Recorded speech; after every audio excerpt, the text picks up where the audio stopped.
உங்க ஆட்சி எதுக்குங்க சார்? நீங்க உட்கார்ந்து இருக்கிற அந்த சிஎம் பதவி எதுக்குங்க சார்? எப்படி கேள்வி கேட்டாலும் உங்ககிட்ட இருந்து எந்த பதிலும் வர போறதில்லை. ஏன்னா இருந்தாதானே வரும். மேக்சிமம் உங்ககிட்ட இருந்து வர பதில் சாரிமா,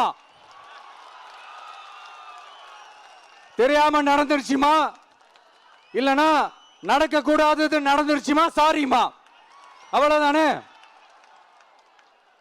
இந்த வெற்று விளம்பர மாடல் திமுக சர்க்கார் இப்ப சாரிமா மாடல் சர்க்காரா மாறிடுச்சு. இப்படி இருக்கிற இந்த இன்எபிலிட்டி கவர்மெண்ட் இந்த ஆட்சியை விட்டு போறதுக்குள்ள நீங்க செஞ்ச எல்லா தப்புக்கும் பரிகாரமா சட்டம் ஒழுங்க சரி செஞ்சே ஆகணும். இல்லனா மக்களோட மக்களா ஒன்னா நின்னு உங்களை சரி செய்ய வைப்போம். டிவிகே சார்பா அதுக்கு உண்டான அத்தனை போராட்டங்களும் எடுத்து நடத்தப்படும்.